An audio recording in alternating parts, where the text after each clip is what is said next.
right. Hello, everybody. Tanya here, going live with Ahu Smith. And we're here to talk about this journey to Morocco that I have been dreaming about literally for the last 2 years.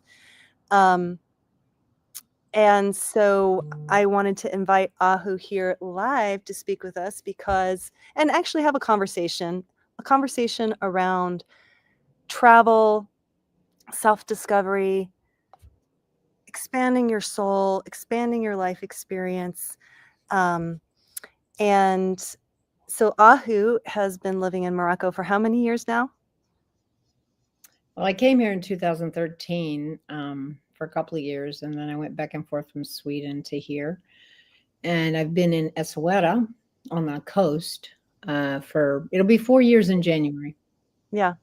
And so just so those that are watching this, Ahu's background, she's an actress, artist, she's a singer, she's an amazing poet.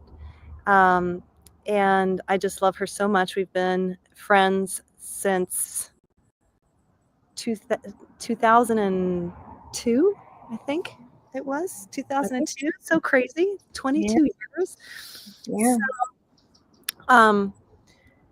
Yeah. And so Ahu, you've always been someone that I admire for your courageous, free spirit. And I think what I tend to notice in a lot of women that I work with is a lot of fear around really pursuing what lights them up, like really having the courage to go for the thing that brings them joy. And part of my intention for wanting to create this retreat is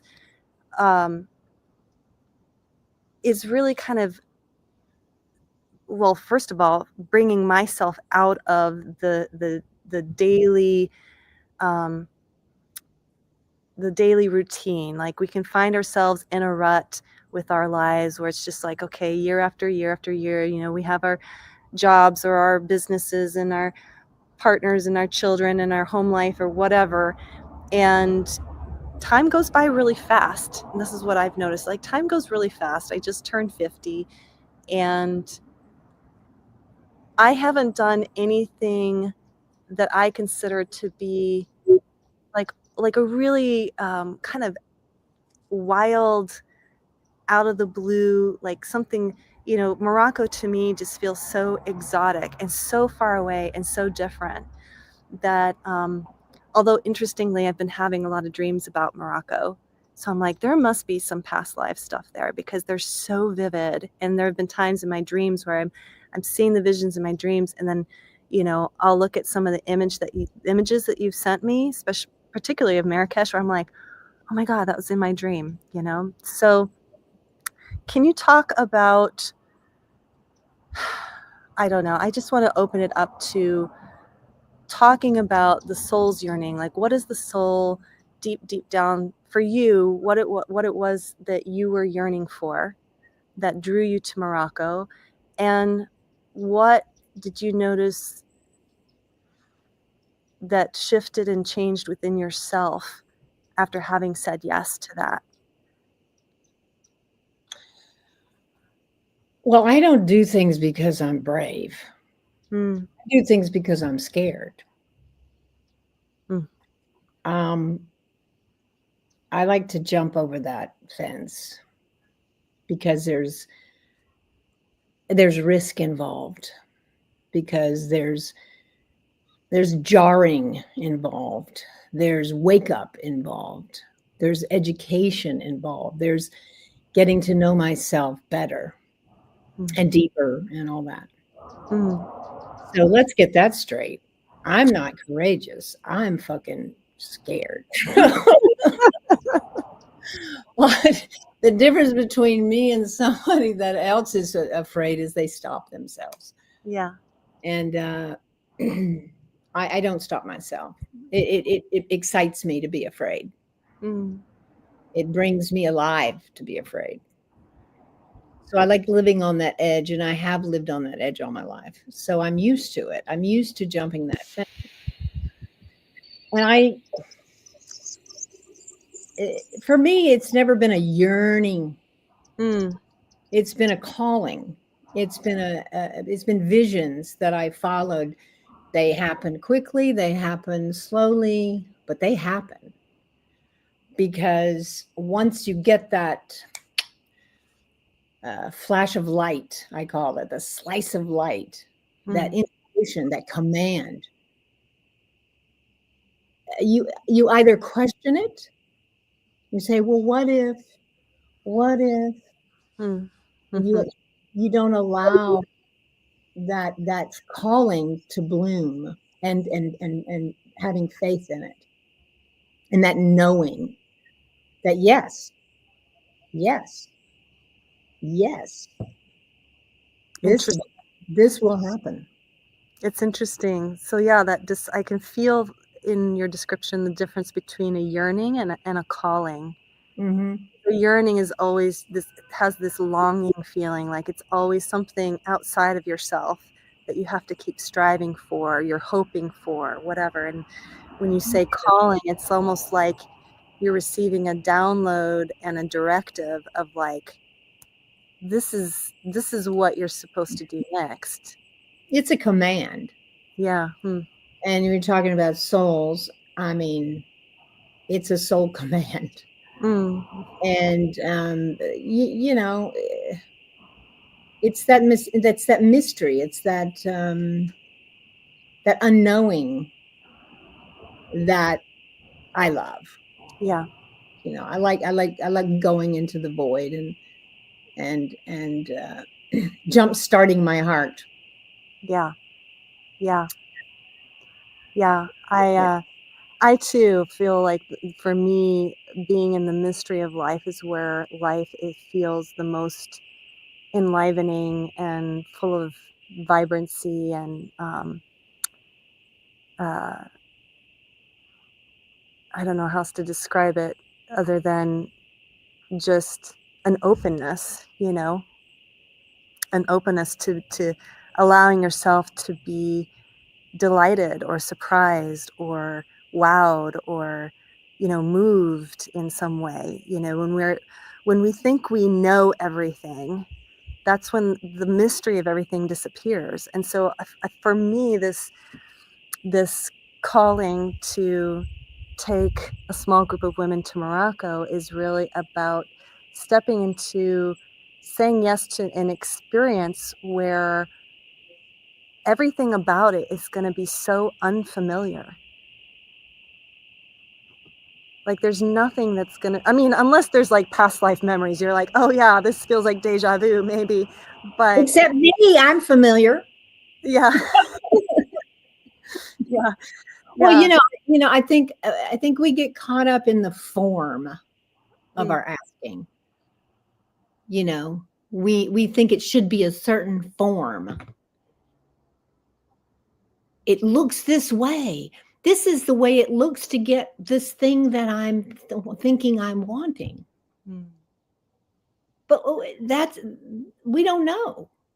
We don't know how it's going to take shape. yeah, Oh, exactly. we Yeah, just need to know that which is calling us. yeah, That's all we need to know, and just you know surrender to whatever form presents itself. Now, can we recognize it when it presents itself? Ooh, now that's the question. Can we recognize, for example, a woman says, I want a man who's tall, dark, and handsome. hmm, But then this man comes along. He might be short and not so good looking, but he has all that essence that you love in a person. mm, And you just look away because he's not the form that you wanted. And you miss it. You miss it. hmm. So yeah, I've practiced that a lot. getting rid of, like, what does it look like for me to actually be that calling that I'm calling, that's calling me. you know, you know, Yeah. yeah. It's a beautiful feeling when you hook up like that, Yeah. and you hook yourself up to. And I've always had them, I've always had them, even as a youngster, and that was many years ago. Many years ago. Yeah, I always had them. And, it's funny because it also has a physical sensation for me. It's not just here and here. It's like there's this energy it's almost like this vibration that's someone's actually going like this, pulling. It's like something I just have, I was like, whew, yes. Okay. Boom, there I go. Mm-hmm. And then that, and Yeah. there it is, you know? Yeah. I feel like one of the things that you've shared with me about Morocco that has really interested me and is that, let me take that word out, interest. It's not that Please. it's interest me, it's actually something that resonates with me at this level, is this, that Morocco as a culture um, is so sensational. It's the senses come alive. You've talked about this because it's like you go out into the what do you call it, the town square, the Medina, and there's the colorful rugs and the arts and crafts and the way people are dressed and the sounds and there's just movement and aliveness in the streets, and there's the spices and all of your senses. It's like this stimulation of these senses, which I feel like in America, um, I think especially if you live in maybe the city or suburbia, let's say, where the senses become dulled because everything is the same. You could go to a city in, you know, eastern part of the United States and go to another city elsewhere in the, completely on the other side, and there's just the sameness. It's just like it's the constant, like the chains and the, I don't know, just this urban sprawl that doesn't have a sense of beauty. Gentrification. Yeah, it's like flat. There's no soul. Like everything's just been shipped in from China, you know? And and when you go to Morocco, it's like you're looking at these things that people have made by hand, you know? And um to me that excites me. And so I'm really looking forward to, like you said, just having my senses jolted to allow myself to feel the places in myself where I have become numb and complacent and turned off and just accepting, like, oh, this is just how life is, and um, it's interesting because I had a live interview with Lady V yesterday, and her whole platform's about awaken the rebel within, and I really love that because the rebel's like not complacent. The rebel's like not going to put up with the status quo. The rebel doesn't roll over and say, "Oh, it's just how it is, so I just have to be okay and just go along through life." Like my intention behind this retreat is to wake us up and realize, like, life is precious.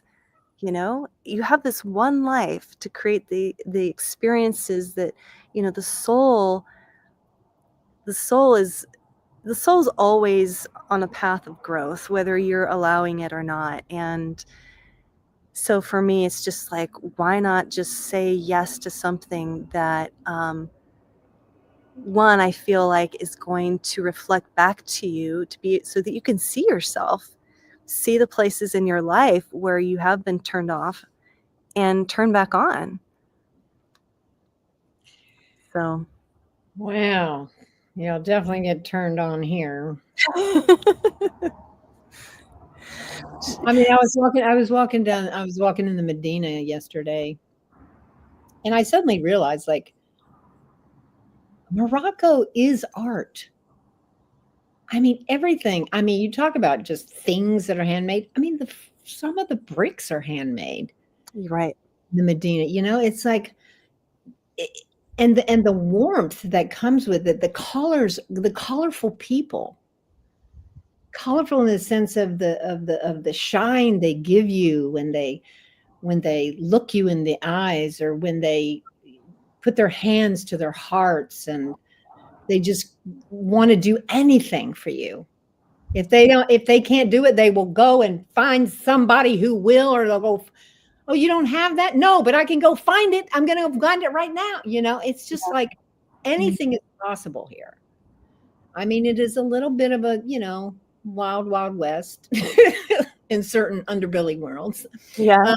In the underbelly world, but that's not what we're going for here. When you live here a long time and are as curious as I am, you get to know all about the different colors on all levels. So, yeah, and the intuition, the way that the way you're seen. Like I mean, I was a performer for so long as I had like audience deprivation syndrome. I wanted an audience all the time. I call it, but my ADS, my audience deprivation syndrome, has gone away here. Like, because everyone's always looking, and feeling. They're not just shuffing. That's look in Darija. They're not just shuffing. They are feeling you. Mm-hmm. I mean, the men know about herbs and what the vegetables do to your body. And, it's like, really? I thought, the women knew that, no. They just, and they speak different languages, and they're, it's like, wow. And the men are so beautiful. The women are beautiful. I mean, it's just the architecture. I don't know. It's generous and warm and shockingly safe. Yeah, thanks for bringing that up, because that's what I feel like some at least last year when I put this out there, that was one of the first questions, like people. Yeah, I know. And that happens a lot with the retreats I've done. It's like they'll be so excited, they'll get that flash of light, and like they feel it and they know it, and then they'll talk to their mom or their sister or their friends, and they go, oh my God, it's a Muslim country. Oh my God, you're gonna get blown up and killed and brainwashed, and it's safer than where you are, Tanya. Yeah. Oh yeah. I mean, without a doubt. Way safer than the United States of America. There are no guns here. There's no knives here. I've been here in Morocco since 2013. Nothing is ever. I left my purse like on the cafe table. Yeah. Run to the bathroom and come back. It's still there. I mean, I don't often do that, but it's not recommended. I wouldn't do that anywhere. Not even maybe in Sweden. I would just leave everything, and just leave your computer over there in Sweden. They don't steal nothing in Sweden. Yeah. But there's so much protection and safety here, just among like you being a foreigner, and especially from the United States. They love the United States because Morocco was the first country to recognize the United States as an independent nation. You know that? I didn't know that. You mean way back in the day? 100 years ago? Yeah, 150,000 years ago. Yeah, the first country. So they have a great relationship, and there is nobody gonna fuck with me. Yeah. And Yeah. because, well, I'm a mature lady. I'm a lady, Yeah, so and that people should know you are a single American I'm a single girl, American woman living alone in Morocco. And and I can walk the streets at 2 o'clock in the morning and not be afraid. yeah, yeah, yeah. So if anyone that's interested in this retreat and you're like, "Oh, but I don't know if it's safe." It's it's safe. There's no there that shouldn't even be a concern.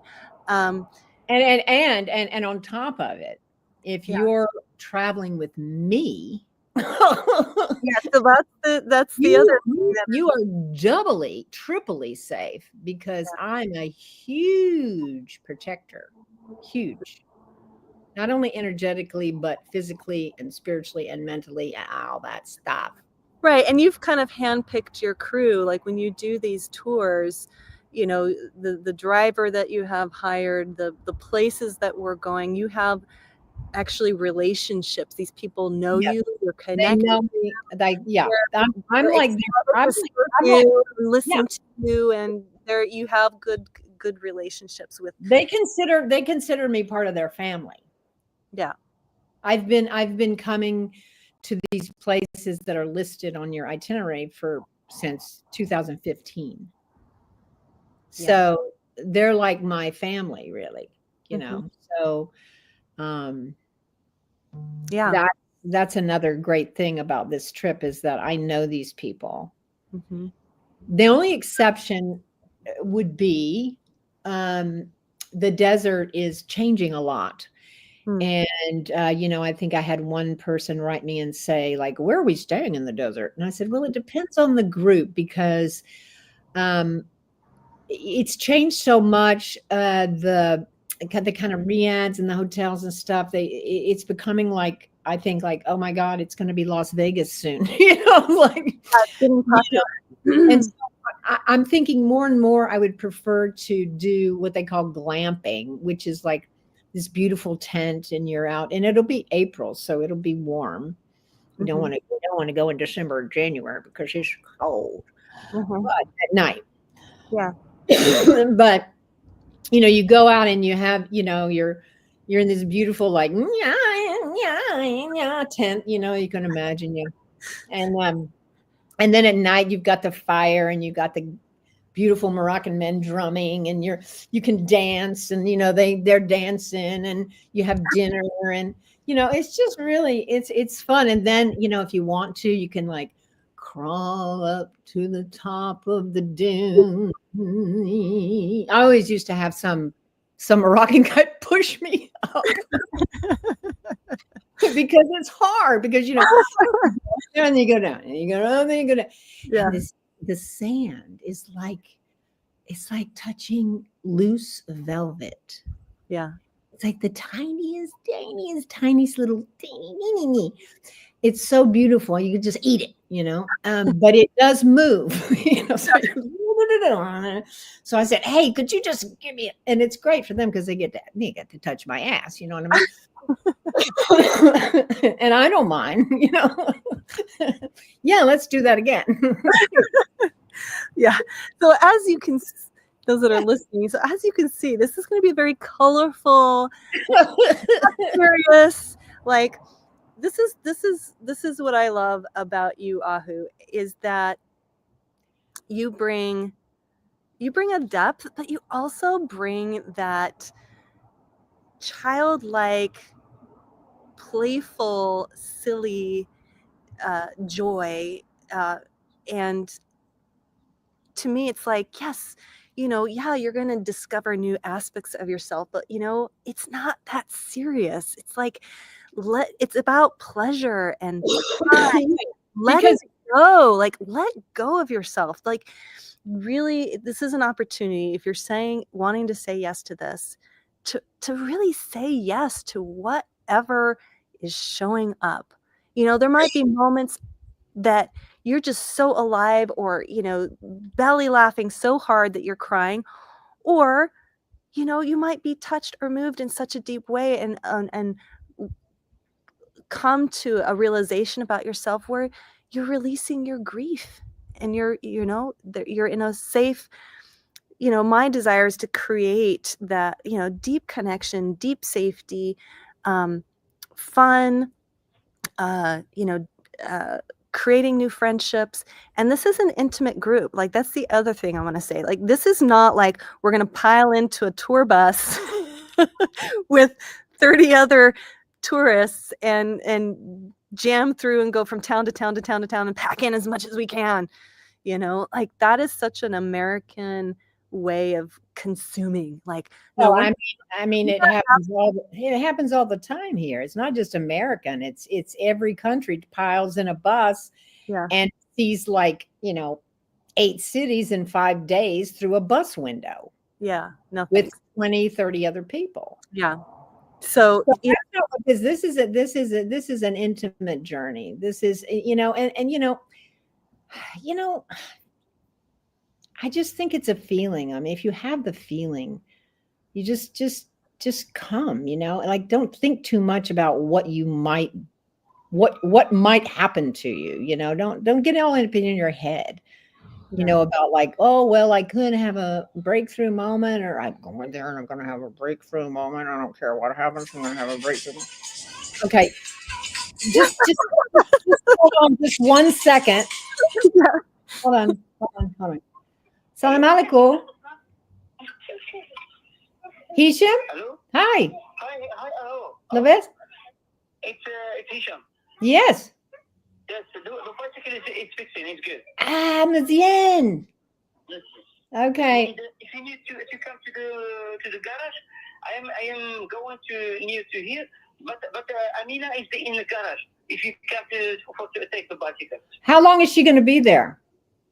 I stay here at 9:30 in the evening. Oh, perfect. I'll see you soon. Okay. Shukran, Zed. Okay. Zama. Sorry about that. My bike is being fixed. you got a comment here, Ahu, from Ambreen. She says, okay. Wow. She says, wow, I love this. Her way of talking is amazingly interesting. There's that word for you. Anyway, what were we talking about? Oh, yes, the tour buses and all of that. So yeah. I want to specify that this is limited. Like, the maximum we can take is 8. 6 is ideal, and at least 4 to make this happen. And just to say, like, this trip includes private accommodations. It includes, I believe, some breakfast and oh, it's all breakfast. Yeah, all breakfast and a certain number of dinners. I can't remember how many. I think it was 6. 6 dinners, all paid for. Yeah, private accommodation. We have a welcome dinner that we're sponsoring. Yeah, and we have our own driver that's going to drive us from. So we're going to go over the places because I'm going to mispronounce them. So we arrive in Marrakesh, and then from there, where do we go? We go to Eight Ben Haddou, and that's the World Heritage Site where the Jewish and the Berber used to live together back in the day. And it has no electricity, so the place is just lit by candles. So yeah, I'm excited. Anybody's scared of the dark, then talk about being unplugged. Super excited to feel that. I mean, it's beautiful. And then we stay there 2 nights, and then we go to the desert, and I think we're going to Erg Chebi Desert, not Zagora. The Erg Chebi is where the big, tall dunes are. Mm-hmm. And then we go to Tudra Gorge, and there's a nomad back in the day. He's not a nomad anymore.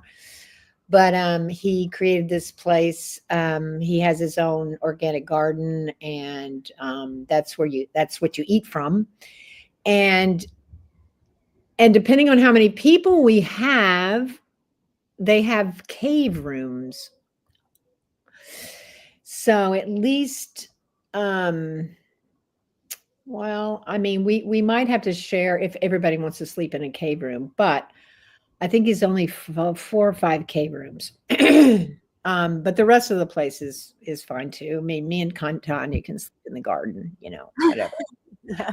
He has other accommodations, but I like the cave rooms because they're so dark. And then we're going to go back to Marrakesh. I prefer to, arrive in Marrakesh, spend the night, and then leave, and then, then you get into the feel of Morocco, and then you come back to Marrakesh, which is a whole little enclave of different energies, and it's a little more aggressive in that the people are like, look at this over here, look at this, look at this, look at over here, look at you get a little hassled more. Yeah. But they don't hassle me because I know how to give that look, you know what I'm saying? Yeah. Everybody wants me to shop with them because I negotiate really well. Yeah. Anyway, and so that's it. Very cool. Awesome. Okay, well, I'm going to wrap this up for now. We're going to talk again at some point. But yeah, I think we're going to wrap it up. We've been on for about half hour. Yeah, so if you're watching this and you're really curious about this retreat, you want information, you're feeling that call, reach out to me and I can send you I have a little Google form that's got all the information, all the details, the cost, how many nights, what's included, what's not included, and happy to send that to you. And it is, I do require a call with me. So just to make sure that this is a journey that that is in alignment with you and your desires and my desires, so that we are in resonance and there's not going to be any issues. Yeah, and so anything else you want to add, Ahu, before we sign off?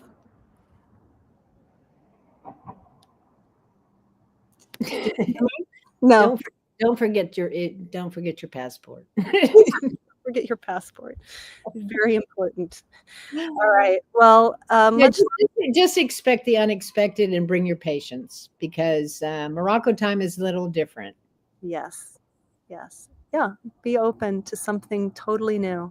That is the just like prerequisite, is to be someone who's open to something totally new and not to have an agenda, but just to come to be open to having a new experience. Or come closed and we'll open you right up. No, there you go. We'll crack you open. Crack you right up. Come as you are. What's that song? Come. Am I thinking Nirvana? Come. What is it? You are, as you were, as you want me to be. Nirvana. As a friend, as I want you to be. And what's the name? What's that? What?